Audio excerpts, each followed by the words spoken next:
My name is Lilo. You're watching Headbangers Lifestyle. Welcome. Thanks for tuning in, everybody.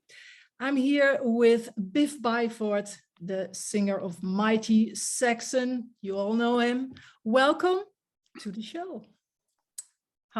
Nice to be there in the show. Yes. Headbangers Lifestyle, Very good. Online, everything is online right now, but it's what it is. But the amazing thing is you've been doing a lot of writing, a lot of recording, but last summer in August, you had a first real show with Saxon, I think in a long time, the Bloodstock Festival. So how was it to be back on stage full force with your bandmates and seeing the audience in front of you? How was it? It was good. It was good. It was great. It was great fun. A little bit. We rehearsed before the show, but it was a little bit crazy for the crew and the band, to bring it all together. But yeah, it was great. I mean, the audience were brilliant, and everything went off with no problems. It was good fun. I really enjoyed it. It was nice to be back on stage again. Definitely. Of course. Was there something that made you realize while you were just rocking out there on stage? I mean, normally the feeling is really sensational if you're on stage, but maybe it's something extra now because of the circumstances. Well, it was a bit special because obviously it was the first fairly big festival in the UK this year, really. So everything was special. I think, a lot of people were very pleased to be there. The crowd and all the technicians and everything. So it was a great atmosphere, and everybody was just pleased that it actually happened. Because everything's a fucking question mark these days. Yeah. Everything. Yeah, that's true. And you've had quite some setbacks and some serial medical issues. And then there's also the pandemic situation. What has it done to you actually? And did it give you kind of a different outlook on life, for instance? I don't think so. I think my outlook on life is always never surrender. So it sort of suited. I think it was strange I think maybe the first 4 or 5 months were a bit sort of sad,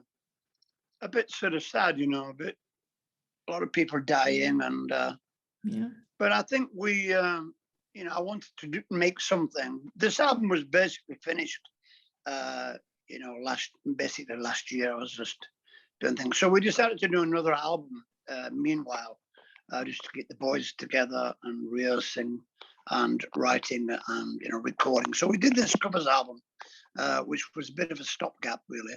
So, and then I did another album with my son, Heavy Water. So I've been quite busy. Yes. After the initial sort of period of, oh my God, it's all going to, crap. I picked myself up and said, right, let's do some work, So that's what we did. Yeah, it's always good to keep your mind busy, focused, and music is very important to you, I guess, to have that. Yeah, you have to keep focusing. You have to keep, like a singer has to keep his voice fit. You have to keep singing all the time, of course, using the muscles and things.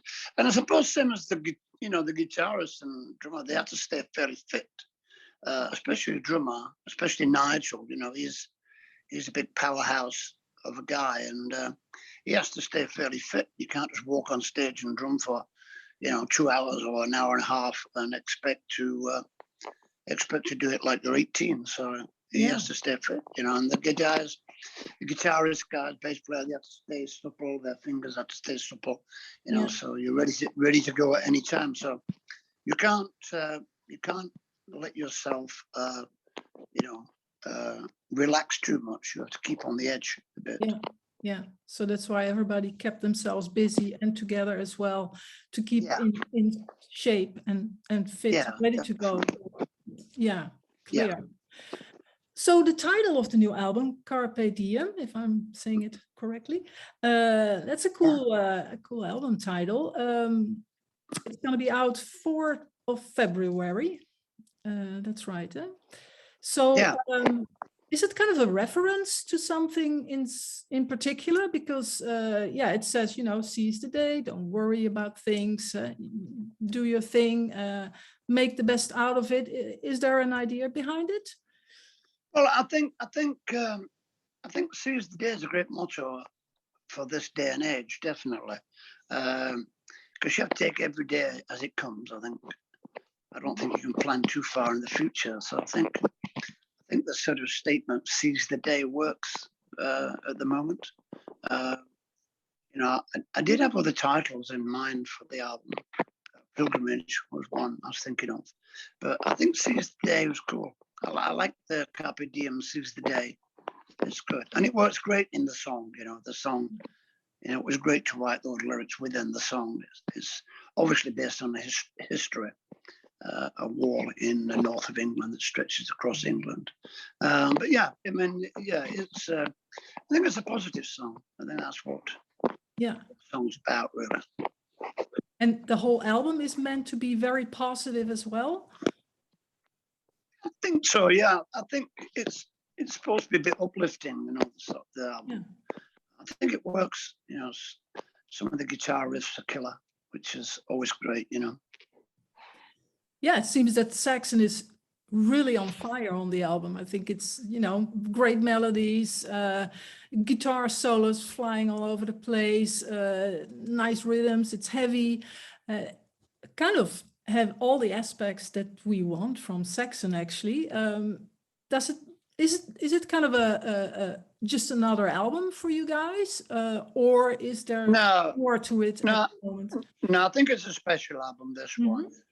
I think this one's a special album because we've lived with it for quite a long time, and waiting to release it. I think it's a special album. I think it's a special album from the fact the way we wrote it and recorded it, and I think it's a great selection of songs. And the track listing that I put together, I think the album flows quite nicely from one song to the next. But I think it's quite groundbreaking, really, for an older band like ourselves to be doing music that sounds much younger than we are. I think that's always something in the back of our mind, that we don't want to sound too old, dated. That we always want to push the envelope a little bit. And take the playing level further on and the songwriting, But yeah, I mean, we're really proud of the album. We like it a lot, and we think it does the job really for this particular point in time. Yeah, and you produce it together with Andy Sneap as well? Yeah, I think that's because we couldn't be together very much. So I was doing one thing and he was doing the other thing. I did a few guitar solos with the boys, and he did the rhythm guitars, and I did the vocals at mine with my son on the desk in the studios, and then we sent everything to Andy and backwards and forwards. So it was a bit of it's very difficult to do, but we managed to do it and keep the aggression and energy level quite high. Yeah, like you mentioned, you're doing the vocals recording with your son, Seb. Well, you have been working with him on Heavy Waters project, but how was it to work with him in a Saxon musical environment? Because it's two different things. No, it's good. It's good. I mean, he's a singer anyway, so he knows what people need to do to sing and sound great. I mean, he started working on the Inspirations album. Actually, that was his first album he did with me, working in the studio together. And we worked well together. And what is it you like about working with him, since he is part of a younger generation of music? Well, it's fresh. He has a different outlook.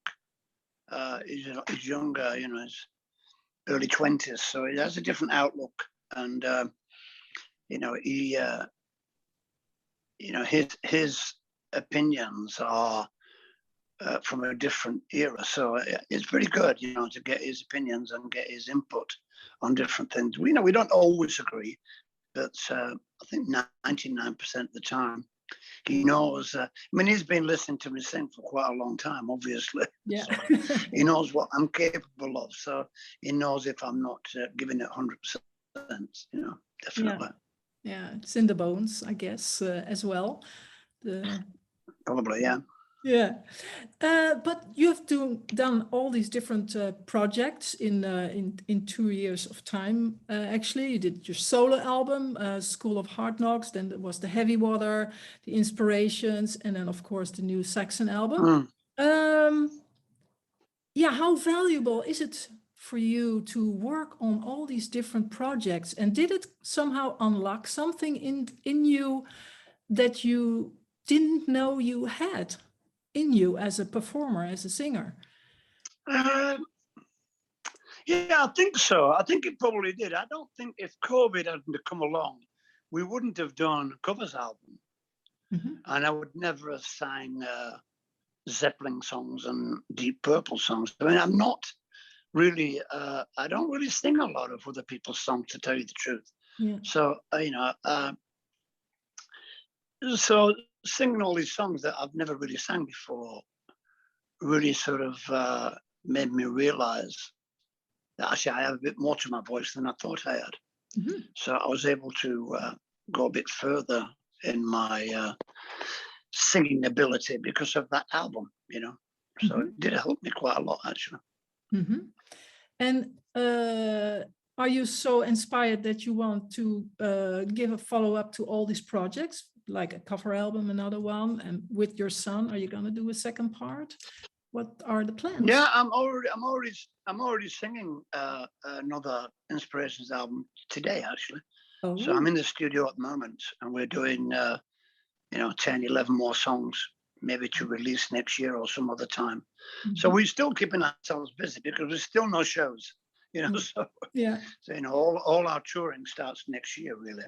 Yeah. So this year we still have some time to spare. So we're just working again, you know, on different things. Are you going to take different area of covers or music than you did on the first Inspiration, or is it in the same direction? Oh, I just think it's albums that we didn't put on the first one that inspired us. You know, there's more than 10 bands inspired us in the 70s and 60s, 70s, and you know, later on. But yeah, so I think there's space. I mean, we could have 10 Inspirations albums and we still wouldn't have as many bands on there as we wanted, you know. So it's, you know, we didn't have any Who on the first album. We didn't have any. There's a lot of bands we didn't have on. People go, oh, you didn't have any Who. Well, you know, we didn't do that because, you know, we picked the ones that we like. But we always had intentions to do a second one anyway. So, yeah. I can't remember if there is a song on the first Inspiration sung by a female, but are you maybe considering to do? Well, I don't know. I mean, there aren't a lot of female rock artists. I can imagine maybe Girl School we had back in the day. Yeah, but Girl School are from the same era as we are. Yeah. I wouldn't have thought Girl School would have inspired us. I mean, they would have inspired a lot of girls to pick up the guitar and play drums and bass and sing. You know, I was toying with the idea of doing a Janis Joplin song. Yeah. That's what I was thinking of doing. Yeah.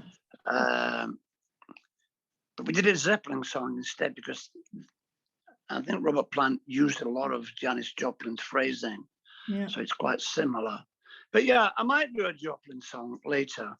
I mean, obviously, if you're going to do like folk music or things like that, then there are a lot of female artists. Yeah, a lot more than so. But in that sort of 60s, 70s era, you know, there was things like Susie Quattro and you know, that sort of thing. Yes, I suppose we could do Can the Can, but I was just trying to keep it. You know, they're not really songs that. They are songs that we like, but they have to be songs that inspire us. Yeah. That's the whole idea, you know. Yeah. Yeah. So That's a good I criteria. don't think we were really inspired by female bands or female singers. Not that I can think of, but you know, I might be wrong. Yeah, I mean, yeah, I'm just trying to think in my head while I'm talking to you of solo artists and, you know, rock artists that would have influenced me, and I don't think many of them were girls, actually. No. No. Okay. Yeah, Yeah. I mean, no. No. No. But are you also considering a follow-up on your solo album? Are you thinking about that too, or let's see what happens? Yeah, we're thinking about that, but I tend not to think about these things until I have to, because you have to focus on what you're doing at the time. That's the secret. You can't, you know, it's very difficult to multitask when you're writing music. Yeah. So I like to focus on one thing at a time, you know, get that finished and then move on, you know. Yeah. Yeah. I think after we've done this one, we'll probably record another heavy water album. Okay. In January maybe, because we have some songs for that as well. Ooh. Yeah, and I heard it was quite a success, the first debut album, actually. Yeah, a lot in America. Yeah, Seems to a lot of people loved it. Yeah, America got really great airplay. You know, if we ever get time, we'll probably tour on that. Me and Seb, that would be great. Ooh. But yeah, it got great reviews. Actually, I didn't actually see one bad review, which is quite rare for something that's new, and it doesn't sound like Saxon. So, you know, people have to listen to it on its own terms. And yeah, I think it was really well received. Actually, bit of a breath of fresh air, I think. Yeah, yeah.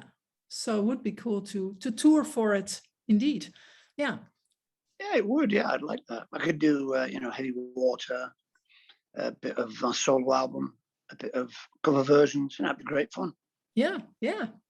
Hey, and I think it was in 2007 that you have released a autobiography book, Never Surrender, was it? I think so, yeah. Yeah. Is there enough material by now that you could do another one? Are you considering, or because everybody's releasing books and books? I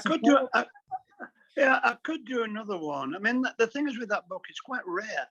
I mean, I think you can buy it on Amazon, but yeah, correct. I don't think it's on Kindle or any internet. It's not on Talking Books and things like that. So yeah, I don't really know what the publisher's doing with that, but I could definitely update it, you know, or rewrite it, definitely, and bring more Saxon things in there. But yeah, I mean, I've talked to the boys. I've interviewed the band and talked about their past. Yeah. And you know, I mean, it feels you have. I don't think stories. Yeah, there's some great stories, but I think they're a little bit. I don't think they're totally kosher with letting people know what they used to do, where they came from. So they're not like me, you know. They're like a bit more private. Yeah. On that respect. So I don't know if they want to tell stories about their, you know, sex lives and what they did and what their girlfriends did, and you know, I don't know if they're kosher with that. Yeah. But I have interviewed them and asked them, you know, where, you know, what were you doing? How did you start to get into music? So I do have that on film somewhere. Yeah. So we could do another book, definitely. Yeah. Well, I think fans would like it to have more insight in, you know. Yeah, definitely. Yeah. See what comes out. A bit more insight into where Paul came from and what he was into, what he did. Yeah. And Nigel Glock. I mean, Glockler was in a punk band, Toya. Oh, that's cool. So there must be some stories there. Oh, you know? I think so too. Well, yeah, exactly. Keep them motivated. So yeah, it will be good. Yeah, we'll keep it in. Try and keep it on the burner. See if we can do it later. Yeah. Good. That's good. And you already mentioned there are some shows planned short UK show in January, wasn't it? Yeah. Yes. And hopefully follow up by some Europe shows. Well, their 40th anniversary show with the big Castles and Eagles show with the big production. So we've got 3 of those to do, and we've also got some of those to do in Europe as well in summer in the festivals. Yeah. So I don't know what's happening with them. They're still on. They've been postponed and put back next year. You know, like Bang Your Head in Germany and Grasp Up. Yeah. We're doing festivals in summer. They're still there. You know, we're still doing them, and I think we're going to be touring in autumn in Europe, in the UK. So I think the first tour we might do next year would be America. But you can't book things too far in front because too soon. I mean, because it all gets changed. You know. Yeah. I mean, the governments are changing things all the time. So better to make it a little bit later on to see whether we can get over the new variant. You know. Omicron or whatever the fuck it is. So, you know, things are changing all the time. So just fingers crossed, really, that we can do that. But meanwhile, just in case, we're just planning albums, you know, to do. If we're not going to be touring, then we're going to be making more music.